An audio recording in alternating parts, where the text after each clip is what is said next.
أعوذ بالله من الشيطان الرجيم بسم الله الرحمن الرحيم.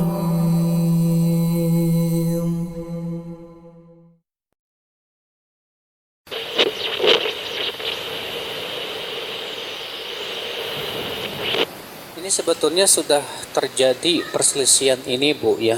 Walaupun di Saudi pun ini terjadi.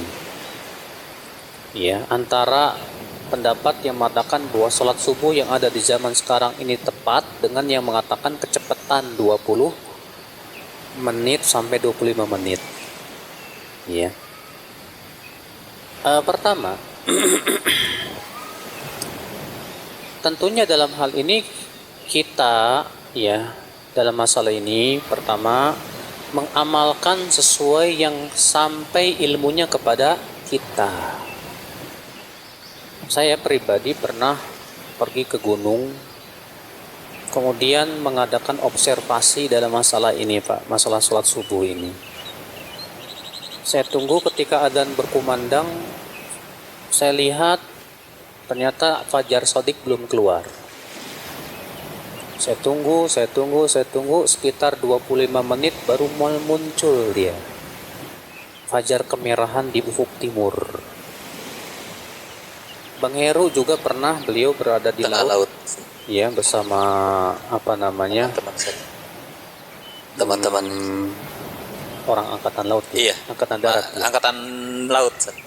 Coba Bang Heru silakan diceritain Bang Heru. Iya. Silakan. Iya, kita kita menunggu di tengah laut itu memang dari azan terdengar yang kita setting azan biasanya. Azan kita tunggu malah hampir 27 menit, Pak, baru kelihatan Fajar Shadiqnya di laut. Itu pengalaman saya karena kita penasaran. Saya dengan 2 orang dari angkatan darat dan 1 dari angkatan laut. Numpang sewa kapal kita ke tengah laut sambil mancing sih sebenarnya. Iya. Gitu. Kemudian ternyata baru-baru ini pun dari pernyataan organisasi Muhammadiyah menyatakan betul. Mereka mengatakan bahwa secara hisab waktu subuh zaman sekarang ini kecepatan 20 menit. Itu Muhammadiyah mengakui ternyata dari tim ahlinya mereka. Maka coba deh, saya waktu kemarin beberapa kali umroh itu saya melihat seperti di kota Madinah, Pak. Mereka memberikan jeda antara adzan dan qomat bisa sampai 30 menit, Pak.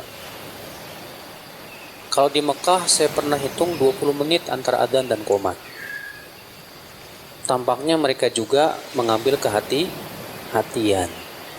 Makanya kalau di Cilengsi di masjid saya Al-Barkah itu saya memberikan masukan ke DKM, tolong untuk waktu subuh antara adzan dan qomat jeda 25 menit. Kita mengambil kehati-hatian. Dan alhamdulillah sampai detik ini diamalkan. Nah, sekarang kita mendengar bagaimana Ustaz Syafiq berbicara. Oke? Silakan Ustaz. Yang ditanya Ustaz Badru ceramah itu. Ana jawab. Antum nambahin Ustaz. Masya Allah. Nambahin Ustaz. Nah, ya ana nggak bisa nambahin. Tapi kita harapkan memang ormas-ormas besar seperti Muhammadiyah, Nahdlatul Ulama yang di Indonesia, kita harapkan mereka mengadakan peninjauan ulang terhadap penetapan waktu subuh yang sudah ada. Karena memang yang ada kan waktu sholat sepanjang masa. Dari dulu tuh mereka sudah letakkan seperti itu. Tapi wallahu a'lam mungkin terjadi perubahan sehingga perlu untuk ditinjau kembali. Kalau tadi Ustadz Badru sudah menyampaikan beliau sudah mengadakan observasi dan teman-teman kita dari Malang juga ada beberapa Ustadz di sana yang sudah bahkan nulis buku juga Ustadz ya. Ustadz Agus mungkin Hasan Basori sudah nulis buku tersebut. Tapi memang sampai sekarang permasalahannya tadi masih belum ada keputusan untuk merubah hal itu, sehingga yang ada adalah kehati-hatian dari kita sekarang. Kalau waktu sahurnya ikut adzan tetap kan Ustaz? apa ikut komat Ustaz? Kenapa? Sahur. Sahur. Ya biasanya sih kalau saya pas adzan, mereka pada adzan, saya masih tetap makan Ustaz. Masya Allah. Sampai nunggu komat Ustaz ya. Tapi di rumah, nggak depan Di rumah. orang, Nah, biar nggak nah, fitnah gitu. Masya Allah. Cuman ya akhi ya, bukan berarti dengan seperti ini kemudian kita anggap bahwa berarti orang sholat subuh sekarang pada nggak sah dong, nggak.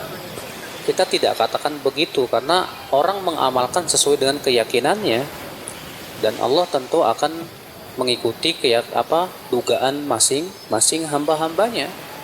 Nah, kalau kita misalnya Ana sudah melakukan observasi dan Ana melihat ternyata sholat subuh kecepatan, maka Ana wajib mengamalkan sesuai dengan ilmu yang sampai kepada Ana dong, ya. Maka dalam hal ini Anda berusaha untuk semaksimal mungkin mengundur sholat sampai ya sekitar 25 menit, ya. Allahu a'lam.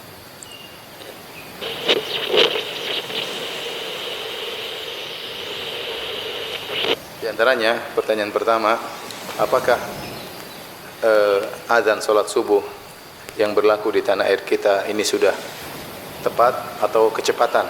Tentunya kita terkadang mendengar isu seperti ini. Ada yang mengatakan azan yang subuh yang kita dengar sekarang kecepatan 15 menit. Ada yang mengatakan kecepatan 20 menit. Adapun waktu azan sholat duhur, asar, maghrib dan isya tidak ada perselisihan. Setahu saya tidak diperebutkan di sini ya. Tetapi masalah adzan salat subuh memang ada perselisihan. Dan ternyata perselisihan ini bukan cuma ada di tanah air. Bahkan perselisihan ini ada juga di Arab Saudi. Sejak saya kuliah dahulu saya sering dengar perselisihan ini. Ada yang menyatakan bahwasanya adzan subuh ya karena yang dijadikan patokan oleh pemerintah Arab Saudi dengan pemerintah Indonesia sama, takwim Ummul Qura. Takwim Ummul Qura yaitu penanggalan yang diletakkan oleh Ummul Qura ya. Nah, yang benar bagaimana? Dua-duanya punya dalil. Demikian juga ulama di sana berselisih ya. Para ulama kibar seperti Syekh Shalih Al Fauzan, kemudian Mufti Kerajaan Arab Saudi Syekh Abdul Aziz Al-Utsyair dan sebelumnya juga Syekh Abdul Aziz bin Baz rahimahullahu taala, kemudian juga Menteri Agama Syekh Saleh bin Abdul Aziz Al-Utsyair. Demikian juga banyak ulama mengatakan bahwasanya waktu yang ada sekarang ini sudah tepat. Bukan kecepatan tapi sudah tepat. Sebagian ulama yang saya tahu seperti Syekh Sa'ad Al-Khazlan ya menyatakan bahwasanya waktu yang ada sekarang azannya itu kecepatan 15 menit atau lebih daripada itu ya. Terus yang benar yang mana? Yang benar ya kalau mau tahu benar tentunya kita harus praktek mana yang lebih benar dan dua-dua sumbernya terpercaya ya. Tetapi kalau antum tanya kepada saya lebih condong kepada pendapat ulama kibar Shalih Fauzan, kemudian Syekh bin Baz ya. Tentunya mereka tatkala membenarkan takwim Ummul Qura mereka tidak sembarang. Mereka tentu punya tim untuk mengecek fajar muncul kapan. Takwim Ummul Qura yang sekarang dipakai di tanah air dan juga di Arab Saudi menyatakan bahwasanya jika matahari letaknya minus 20 derajat sebelum terbit ya maka sudah nampak fajar shadiq ya. Dan ini yang diperdebatkan oleh sebagian orang, sebagian astronom. Kata mereka minus 20 belum kelihatan fajar shadiq ya. Harus ditambah lagi entah minus 17 ya, semakin mendekat ke arah cakrawala minus 20, minus 19, minus 18 semakin dekat cakrawala matahari semakin cahaya semakin kelihatan. Paham? Nah, apakah minus 20 derajat di bawah cakrawala sudah kelihatan fajar? Ini diperselisihkan. Pemerintah kita, pemerintah Indonesia dan juga pemerintah Arab Saudi mengambil hal ini bahwasanya minus 20 sudah kelihatan fajar. Sebenarnya mengatakan tidak harus dinaikkan entah minus 17. Setiap derajat itu 4 menit. Berarti kalau minus 15 berarti kecepatan 20 menit.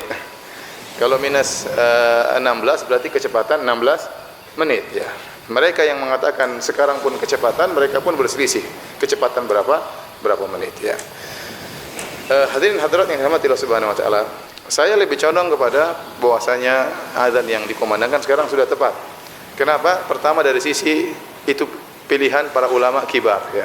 Ulama besar ya. Bahkan Mufti Kerajaan Arab Saudi, kemudian Syekh Shalih Fauzan dan Menteri Agama Syekh Saleh Al-Utsyair, mereka orang-orang yang kita akui ilmu mereka dan kita akui ketakwaan mereka, dan mereka tentu tidak sembarang. Yang kedua, kalau kita lihat praktek dalam hadis-hadis Nabi, disebutkan Nabi SAW selesai sholat subuh itu, ya, seorang baru mengenal teman duduknya. Kata dalam hadis, wa kana yanfatilu min sholatil ghadati hina ya'rifu rajulu jalisahu. Rasulullah SAW selesai dari sholatnya tatkala seorang baru mengenal temannya, teman duduknya. Jadi, assalamualaikum warahmatullah, assalamualaikum warahmatullah. Selesai sholat subuh, dia baru kenal, oh kamu si fulan. Sebelahnya dia belum kenal, ya. Jadi masih remang-remangnya sangat tinggi, sehingga yang dikenal baru di sampingnya. Demikian dalam hadis yang lain, kana Rasulullah SAW yusalli al-fajr wa yashhadu ma'ahu nisa'un minal mu'minat mutalaffi'atin bimurutihinna la ya'rifuhunna ahadun minal ghalas. Rasulullah SAW salat subuh, ternyata ibu-ibu juga ikut salat subuh bersama Nabi SAW. Dan setelah selesai salat subuh, tidak ada yang mengenal ibu-ibu tersebut. Mereka lihat ini perempuan, tetapi siapa ibu-ibu ini tidak ada yang kenal. Kenapa? Karena sangat remang-remang. Ya, la ya'rifuna ahadun minal ghalas. Tidak seorang pun yang mengenal ibu-ibu tersebut karena masih sangat remang-remang. Berarti Nabi selesai salat subuh itu masih gelap. Baru kelihatan bentuk tapi wajah belum apa? Kelihatan. Taib. Kalau kita praktekkan waktu kita sekarang. Sekarang adzan subuh jam berapa di Bekasi? 4.35 lah, 4.35. Nah, Nabi SAW setelah salat subuh, setelah adzan subuh, beliau salat 2 rakaat. Setelah salat 2 rakaat, beliau sempat berbaring. Yattaji', sunnah Nabi SAW, beliau berbaring, ya. Setelah itu baru kemudian dikomatkan, kemudian salat. Paling tidak antara komat, antara adzan dan iqamat mungkin sekitar 15 menit. Mungkin sekitar 12 menit. Taib. Sekarang komatnya kita mundurkan, ya. Jadi 35 tambah 15 berapa? Atau 20 lah. 35 tambah 20 menit apa? 55. Kemudian Nabi SAW salat subuh yaqra, ya, bainal 50 ayat ila 100, antara 50 ayat sampai 100 ayat beliau baca. Kalau 50 ayat kira-kira 16 menit, 17 menit. Kalau 100 ayat kira-kira setengah jam, 35 menit. Taruhlah Nabi SAW baca 100 ayat salat subuh, berarti 35 menit. Nah, 455 tambah 35 jadi berapa? Setengah 6. Jadi setengah 6. Kira-kira setengah 6 kalau kita matikan lampu semua, kita assalamualaikum warahmatullah, assalamualaikum warahmatullah, kira-kira di samping kita kenal nggak? Kenal, ya? Sudah kenal, ya? Sudah kenal, insya Allah. Setengah 6 itu sudah agak apa? Agak terang. Taruh lampu mati semua, insya Allah kita sudah kenal sebelah kita, ya. Ini versi azan yang berlaku sekarang. Sekarang kalau kita coba kita pakai versi azan yang katanya kecepatan, berarti azannya kita tunda 20 menit. Kata mereka sampai 20 menit, ya. Taib, harusnya azan 4.35 jadi 4 berapa? 4.55. Baik, azan. Setelah itu tunggu qomat 15 menit. 45, 55 tambah 15 berapa? 5 lewat 10 atau 5 lewat 15 menit. Kemudian sholat setengah jam jadi berapa? 6 kurang seperempat. 6 seperempat kira-kira yang dikenal di samping apa seluruh masjid dikenal? Seluruh masjid mungkin dikenal, ya. Jadi maka kita mengambil jalan tengah, ini disampaikan juga oleh sebagian ulama, karena kita sendiri tidak pernah praktek melihat fajar, ya, maka untuk masalah bersahur kita ihtiyat, kita berhati-hati. Begitu adzan dikumandangkan kita berhenti. Jangan kita nekat untuk makan dan minum lagi, karena bisa jadi, ya, memang adzan yang sekarang sudah tepat, dan kalau kita sudah tahu sudah adzan kita nekat makan dan minum berarti puasa kita batal. Tetapi untuk sholat maka kita tunda qomatnya 15 menit. Untuk hati-hati, ya, sehingga tatkala kita qomatnya ditunda 15 menit atau 20 menit, maka dua pendapat sudah menyatakan sholat subuhnya sah. Tetapi kalau qomatnya baru 5 menit, pendapat kedua mengatakan sholat subuh nggak sah. Paham? Karena kata mereka sholat subuhnya, adzan subuhnya kecepatan 15 atau 20 menit. Maka untuk hati-hati, kita qomatnya kita tunda berapa menit? 15 sampai 20 menit, ya. Ini sempat terjadi heboh di Arab Saudi tentang khilaf ini, tetapi karena dari Kementerian Agama menyuruh untuk qomat 20 menit atau 25 menit, maka tidak ada khilaf lagi di antara mereka, karena qomatnya ditunda 25 menit, ya. Baik.